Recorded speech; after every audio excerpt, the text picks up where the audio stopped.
Knobs ఉంటాయండి. చూడండి ఇక్కడ ఫస్ట్ నాబ్ ఏంటంటే ఫ్రీక్వెన్సీ రేంజెస్. రేంజ్ అంటే మనకి ఇక్కడ చూడండి, నేను ఇక్కడ వేరీ చేస్తున్నాను. ఫ్రీక్వెన్సీ రేంజ్ అంటే 1K, 10K, 100K, 1 MHz. In between మనం అకార్డింగ్ టు మనం యొక్క రేంజ్ సెలెక్ట్ చేసుకొని చూడండి 1K, 10K, 0.m, 1 MHz వరకు మనం ఈ ఫంక్షన్ జనరేటర్ యూజ్ చేసి మనం సిగ్నల్ వేరీ చేసుకోవచ్చు, ఫ్రీక్వెన్సీ జనరేట్ చేసుకోవచ్చు ఈ యొక్క ఫంక్షన్ జనరేటర్లో. సో ఓకేనా.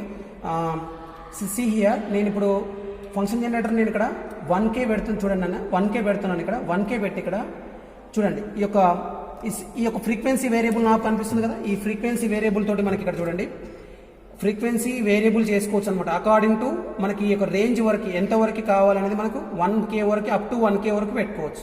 ఇంకా ఎక్కువ కావాలి అనుకున్నప్పుడు ఏం చేయాలంటే రేంజ్ మార్చాలి. 10K పెట్టుకోవాలి. 10K పెట్టుకుని మనకు 1Kనా 2Kనా 3Kనా ఎంతైతే సిగ్నల్స్ కావాలో అంతవరకు వేరీ చేసుకోవచ్చు. ఇది మెయిన్ ఫ్రీక్వెన్సీ రేంజ్. ఫంక్షన్ అంటే ఇక్కడ ఏంటంటే చూడండి, ఇక్కడ మీకు క్లియర్గా చూడండి, ఇక్కడ మీకు సైన్ 0 dB అని కనిపిస్తుంది కదా. సైన్ అంటే ఏంటంటే ఈ ఫంక్షన్ జనరేటర్ ఏం చేస్తున్నాను, మనకు టోటల్గా 4 సిగ్నల్స్ జనరేట్ చేస్తుంది. 1 by 1 నేను చూపిస్తాను చూడండి. ఇక్కడ ఈ యొక్క మీరు ఇందులో మనకి ఇక్కడ ఈ ఫంక్షన్ సిఆర్ఓలో కూడా మీరు అబ్జర్వ్ చేయొచ్చు. ఇక్కడ నేను ఇప్పుడు ఇక్కడ ఏముందన్నా సైన్ వేవ్ ఉంది. సో చూడండి ఇక్కడ మనకి ఏమొస్తుంది, ఇక్కడ సైన్ వేవ్ మనందరికి తెలుసు కదా, ఇది sine. Okay, sine. So next ఇక్కడ సిగ్నల్ చేంజ్ చేస్తున్నాం చూడండి, ఇక్కడ స్క్వేర్ పెట్టాను. సో చూడండి ఇక్కడ స్క్వేర్ వచ్చేసింది కదా, ఇది square, sine square second signal ఇది. సో అగైన్ మళ్ళీ నేను చేంజ్ చేస్తున్నాను చూడండి, ఇక్కడ ట్రయాంగిల్. సో ట్రయాంగిల్ వచ్చింది కదా, ట్రయాంగిల్. నెక్స్ట్ సిగ్నల్ ఈ థర్డ్ సిగ్నల్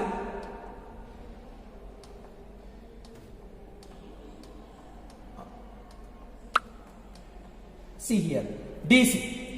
చూడండి మీరు అబ్జర్వ్ చేస్తున్నారో లేదో, ఇక్కడ DC అంటే 4th signal. So straight line direct current. ఇంకోటి అబ్జర్వ్ చేయండి, ఇక్కడ డీసీకి మనకి ఫ్రీక్వెన్సీ ఉంటుందా, ఉండదు, 0 అయిపోయింది. చూడండి ఇక్కడ అబ్జర్వ్ చేస్తున్నారు కదా, 10K ఉంది ఇక్కడ మనకి. ఇక్కడ ఫ్రీక్వెన్సీ వేరీ చేసినా కూడా వేరీ అవ్వదు. అబ్జర్వ్ చేస్తున్నారా, ఫ్రీక్వెన్సీ వేరీ చేసిన ఫ్రీక్వెన్సీ మనకి డైరెక్ట్ కరెంట్ ఫ్రీక్వెన్సీ ఉంటుందా, సో ఉండదు. సో దట్స్ వై 0 ఉంటుంది అనమాట. ఇంకొకటి మెయిన్ నాబ్ ఒకటి చెప్పాలి మీకు. ఇక్కడ మనకి ఫంక్షన్ సైన్ వేవ్, ఆల్వేస్ మనం సైన్ వేవ్ లో పెట్టుకుందాము. ఎక్కువ శాతం మనం ఆల్ ఎక్స్పెరిమెంట్స్ ఏంటంటే సైన్ వేవ్ లో పెట్టి ఎక్స్ప్లెయిన్ చేసుకుంటాము. నెక్స్ట్కి వచ్చినట్లయితే మనకి ఏంటంటే ఇక్కడ నెక్స్ట్ నాబ్ ఏంటి, attenuation.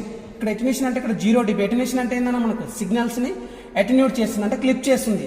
I will show you here. ఇక్కడ చూడండి ఇప్పుడు 0 dB ఉంది. 0 dB ఉన్నప్పుడు మనకి సిగ్నల్ స్ట్రెంత్ ఎలా ఉందో చూడండి. నెక్స్ట్ నేను దీన్ని 20 dB పెడుతున్నాను.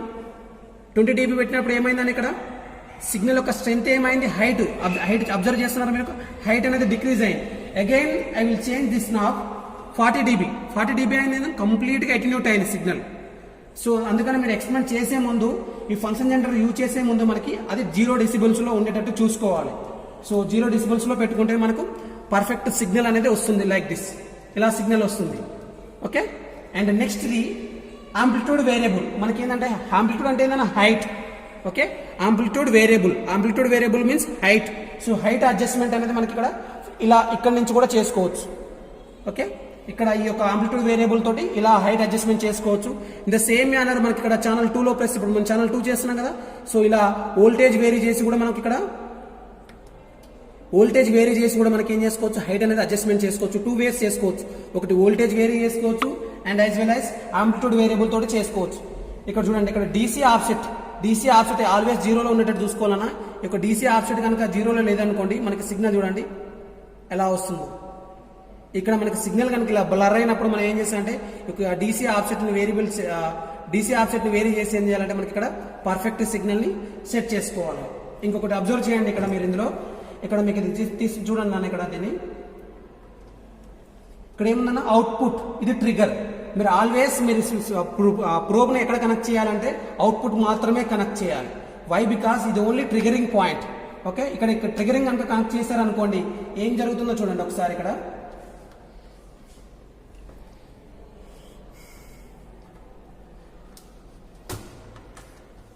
సో చూడండి, ఇక్కడ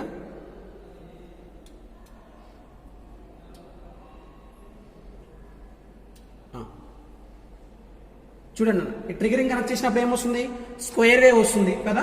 సో ఇప్పుడు చూడండి, మనకి ఈ యొక్క ఫ్రీక్వెన్సీ రేంజ్ అంటే ఏం చెప్పాము, సిగ్నల్స్ ని, ఫంక్షన్ అంటే ఏం చెప్పాను, ఈ యొక్క ఫంక్షన్ అంటే సిగ్నల్స్ ని చేంజ్ చేస్తుంది. ఇక్కడ చూడండి సైన్ వేవ్ ఉంది, బట్ మనకి ఇక్కడ ఏమొస్తుంది, మీరు ఎప్పుడైనా సరే ఈ ట్రిగర్ కనుక కనెక్ట్ చేస్తే మీరు ఇక్కడ ఏ సిగ్నల్ ఇచ్చినా చూడండి, సైన్, స్క్వేర్, ట్రిగర్ డిసి. చూడండి, ఏ సిగ్నల్ ఇచ్చినప్పటికీ కూడా మనకి ఇక్కడ మారదు. That is a trigger signals.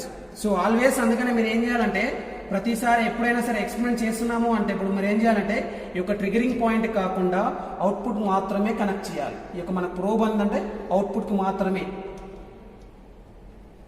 మాత్రమే కనెక్ట్ చేసుకోవాల్సి ఉంటుంది. సో ఇందులో మనకి ఇక్కడ సైన్ వేవ్ పెడతా చూడండి, ఇక్కడ సైన్ వేవ్ రైట్.